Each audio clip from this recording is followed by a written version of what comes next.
Hey everybody, hope you're having a fantastic day. There we go. Just getting set up. My apologies. We got to bring on the LinkedIn crew here. There we go. Well, hope you're having a fantastic day. Golly, weather is really cooperating. This is wonderful and terrific. You know, going forward with our political wranglings that continue to stifle possibly the economy and everybody's buying plans, and with automobiles, it's going to be really evident and obvious. Certainly the tariffs could make the vehicles very expensive, and this I'm not going to go into a poli-sci course or a debate and a discussion on it, and I'm not picking sides by any stretch of the imagination, but I am on your side. And what I mean by that is that as we move forward into 2025, this could be a less than predictable year than what we have encountered in the past. And so if your prospecting harvesting skills aren't top notch, you could find yourself struggling very, very quickly each and every quarter of this year, because until we really understand how both countries within North America are going to decide what tariffs are there, what products they're going to put tariffs on, and thinking that that is something that they need to do. And remember, in Canada, we've still got to get through an election. We still have a government that is in neutral mode because they need to select a leader, and then obviously we will go to an election, and so we could have a party change. And consequently, that comes with its own kettle of fish, let's call it, for lack of a better term. So when you're looking now at your plan for 2025, and I did this very same thing for myself, my plan that I constructed for us in our company in September really didn't apply anymore, especially when the government of Canada went into prorogue, and obviously when the Trump administration took over and announced that they would actually do the tariffs that they had suggested they feel the country needs to have. So when we look at what the rest of the year is going to unfold like, maybe advertising is going to fall on some deaf ears. Maybe companies and corporations are going to decide to hold back and just let well enough be alone and see what happens. And what generally happens in that scenario is we go into a stagnation, if anything, a recession. And that doesn't necessarily mean, for those of you that belong to the Auto Sales Academy and the Auto Dealership Academy on YouTube and on LinkedIn, will sell less vehicles. This is an opportunity for anyone that recognizes that if the big OEMs and your dealership and your dealer group and the advertising agencies can't come up with a message that will reel customers in, then the responsibility really falls on our shoulders. You have payments, and the bank expects you to make those payments. And at the end of the day, that the way you make your money is to selling automobiles. And I don't want to make it sound unreasonably simple and straightforward, but essentially that is exactly what is happening. So I would suggest that in your prospecting activity, and cold calling and spam emailing is not prospecting in today's day and age with the price of automobiles and the industry that we're in. It never was, and I don't believe it ever will be. Don't buy an email list. That is not going to serve you. Don't think for a second that by just spamming a whole bunch of your existing clients that you haven't talked to in 2 or 3 or 4 years is a good plan either. Don't think that sending one email out and one telephone call and one carrier pigeon, if that's how you're going to do it, or for that matter, a mail piece is going to do it. You're really going to have to get diligent and create a budget for yourself and decide, number one, how much time can I apply to this? Because you don't want to take time away from selling on the floor to having nothing more to do other than populating your social media, coming up with a 30 email sequence, making sure that your hook, your message, and the description of the vehicle meets your offer so that people will come in. This can be overwhelming and bewildering, not to mention maybe you want to attract more followers so that you can create a larger audience and cast your message to a greater web of shoppers and buyers. The bottom line is you probably have a ton of ripe buyers, and you know what I've called them in the past, unintentional buyers, because the intentional shopper is the one that is responding to our advertisements. They are the fickle ones. They are the ones that are shopping for a better deal all the time. They are the ones that are so fearful of making a decision too soon that a better deal will come along, and they decided right now. We need to make sure that we balance our pipeline of leads coming in with these unintentional buyers, because those are the people that you already earned the know, like, and trusted badge of honor with. Now, if you're new in the business, you're 30 days or less in the business, you don't have a great big portfolio of buyers to choose from and to that, for that matter, go after. But the dealership probably has a list of orphans the length of my arm and much longer that you could capitalize on. The good orphans will probably already be plucked out of there and grabbed by the seasoned veterans that are at the dealership that already know that client. And maybe when that salesperson was leaving, they turned over to them and said, look, these are the people that are in market for an automobile. But that doesn't mean that the other leads are dead and shouldn't be followed up. In fact, no lead should ever go away. You should always want to be communicating and talking to and attempting to attract with your hook, a dynamite hook. What is the reason for a customer to want to come in and purchase your product? And then, of course, the story that you tell about that product is the reason why they want to buy it. The calls that I'm fielding right now from so many coaching sessions are, Bill, marketplace is dead.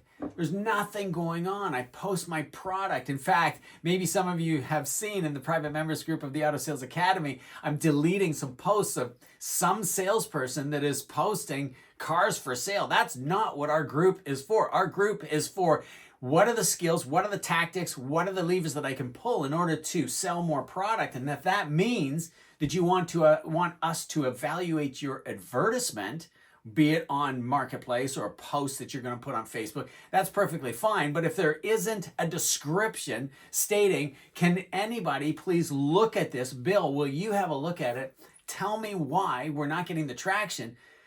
Our group is not a place for you to post your vehicle for sale. We're automobile salespeople. We got lots of access to automobiles. That is not what we need by any stretch of the imagination, especially the one that was posted yesterday for only $1,000. So what we need to do with harvesting prospects is looking at those people who we've already earned the know, like, and trust badge of honor with. So if there are orphans at the dealership, if there are service department upgrades, look, a lot of people will not buy an automobile from your dealership because they don't know that you exist, but they service their vehicle at your dealership. They have a salesperson that they deal with miles and hours away because they always have, but your dealership is right around the corner. It's really easy to get the tires rotated and the ball joint fixed and the oil change done, and the list goes on and on. But they don't know anybody in the front of the dealership that they know, like, and trust with the second greatest financial decision that they make in their life. All you need to do is find out who those people are.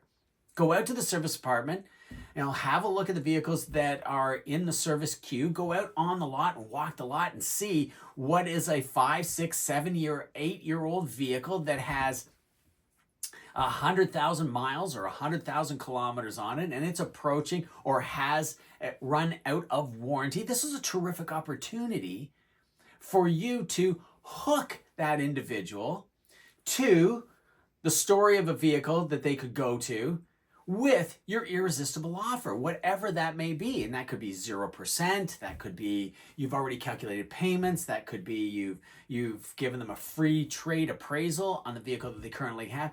Your hook alone, your story in the offer could be, would you sell us your car? Would you sell me your car? Because I have a buyer for it. And by car, I mean, you know what I mean, car, truck, utility, sport utility, and vans. So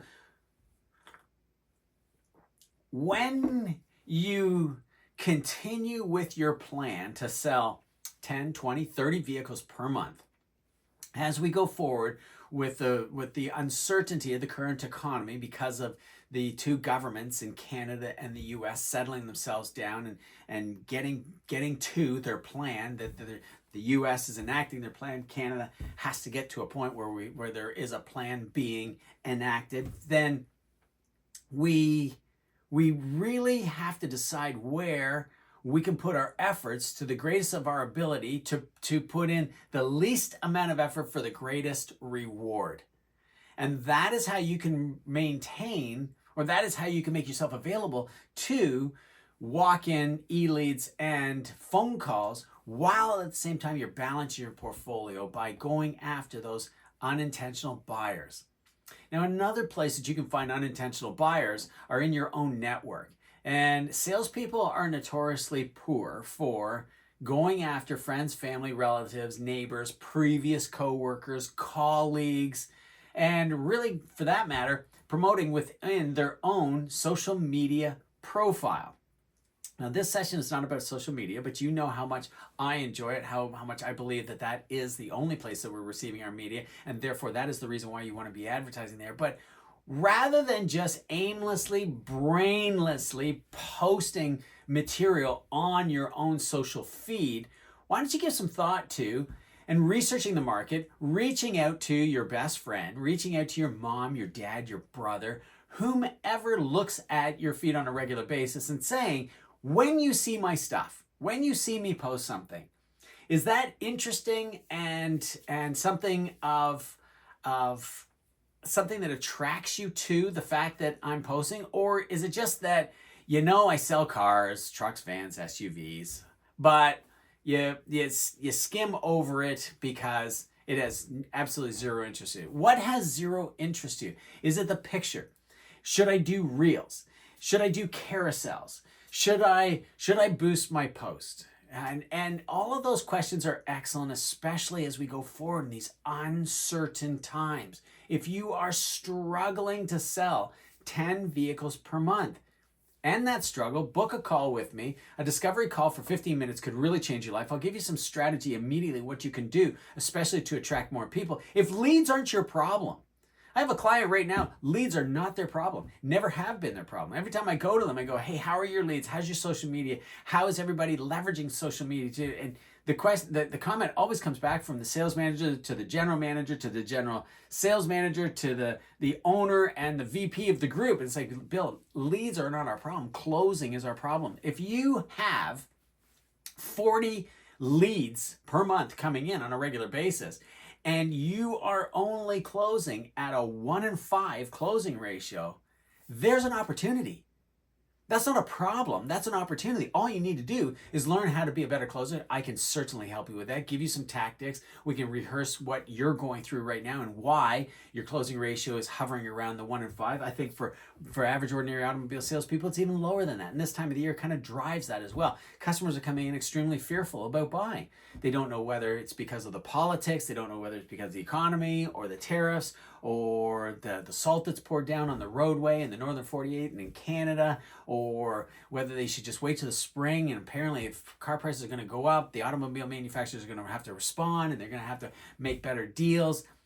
Those intentional shoppers that are confusing themselves, and the confused mind always says no, holding off from purchasing, that could be your frustration. That could be the reason why you're struggling to sell 10, 20, 30 vehicles per month. Remember, when you sell 10, to go from 10 to 20 is 100% more effort required to get there. But to go from 20 to 30 cars per month only requires 33% more effort. You realize that, right? It's 33 to 50% more effort will take you to 30 cars per month. Now, going from 10 to 20 and maybe going from 6 to 12 is murderously difficult for you. But this is the reason why I introduce in prospect harvesting, as we're talking about right now, this unintentional shopper that lurks in the service department, that lurks in social circles. I'm not suggesting for a second you join a whole bunch of groups on Facebook. You can. It has been proven to be very helpful and successful. You want to look for groups that are talking about buying a car, not groups like ours that are managing the business of the entity. And hopefully when you request permission to join that group, they make it very clear that this is for consumers looking for advantages and how to buy an automobile, and salespeople can be there to offer assistance, but follow the rules of that group and the moderator that started it and so on, because someone's not following the rules of ours, continuing to try and post an automobile in our group. That's not what we're about, and I'll continue to remove the posts. And if you're getting offended by it, well, then so be it. Just stop posting cars for sale in this particular group. There's lots of other opportunities for you to do so. As I suggested, post a marketplace. Like, that's the place for it. Why waste your time in other very small groups when any consumer, including myself, and probably you too, when we go on Facebook, I mean, I look at my feed and what all of you are posting, and I love seeing your deliveries, and I love seeing what's new and coming down the pipe, and I like when you reshare and repost industry news, especially on LinkedIn at the Auto Dealership Academy. I like that. I read that. I thank you for doing so. I generally comment. But if I'm looking to buy something, or if I'm looking just to kill some time, in the evening, wind down time, Friday night, or waiting for my physio appointment, because I'm going into a mountain bike race on Saturday, so I'm getting ready for that as well, and I'm stretching, I'll jump on Facebook Marketplaces just to see what is for sale. And it's just not cars and trucks and vans, it's everything. It's boats and airplanes and model airplanes and model boats and bicycles and widescapes, and the list goes on and on. Mountain bikes. I'm sure the algorithm, it's like, oh my gosh, here comes Bill Harvey. What a nightmare this is. We have no idea what to put in his feed. Goodness gracious. What is a widescape for that matter? Google it. It really neat snowmobile. And of course, I'm a power sport enthusiast as well. Anything that is gasoline powered, I'm enamored with it, unquestionably. But here's the thing. That level of interest, everything that the algorithm is trying to figure out on those social media apps, is exactly how we should be thinking about our prospecting activities and how we can reel customers into us. What is it that our customers are interested in? That's the reason why earlier I said, when you post something, ask your friends and family, when they see your post, especially about an automobile, is it something that they want to see? Is it captivating? Is it interesting? Because if it is not, then let's get on to what is. And their feedback is invaluable. Now, the next part of the equation is, I see this time and time again. Average, ordinary automobile salespeople right now have gone from, I don't want to be on social media, and that was last year. And of course, years back, going all the way back to when social media really became a thing, probably 2016, 2015-ish. Now to, okay, I don't want to be on it. Now it's like, I'm on it. And they're just posting and blasting, here's a 2025 Silverado in blue, and it's gorgeous, and it has these features, and you can tell ChatGPT wrote it, which is good. I would encourage you to do that rather than just writing it yourself. It'll flow, it'll look better. They put the automatic emojis in, and then they blast it out there, and they sit back and wait. And that's the only thing that they do. That is not prospect harvesting.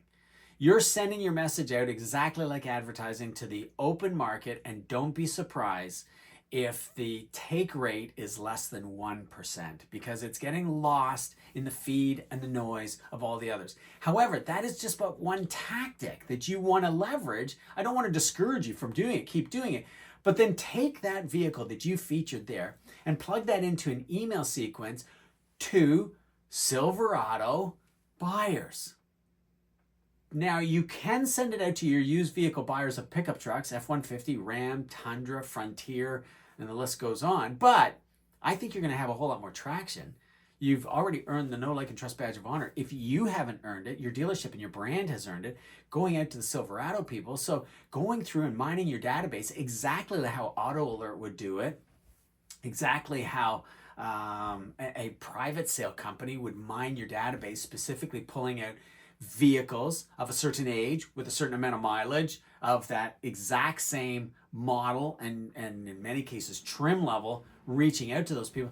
That's the way you do it. That's the way you have so much more traction rather than just willy-nilly throwing it all out in the market.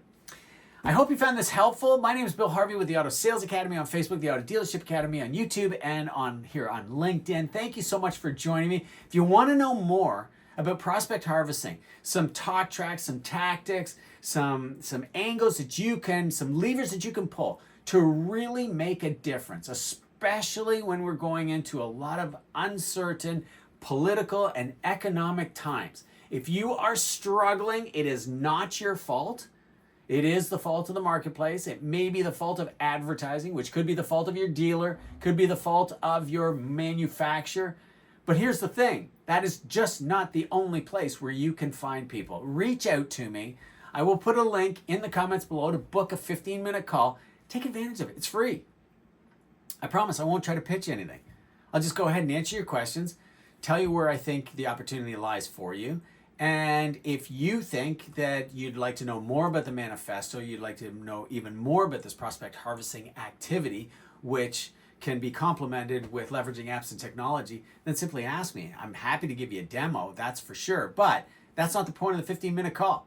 I really want to help you. I want to help 10,000 automobile salespeople reach their maximum potential this year. And I believe this year is going to be a challenge. So reach out to me. Happy to share all those details with you. And I look forward to, at some point, meeting you one day. We'll talk to you again real soon. Bye-bye for now.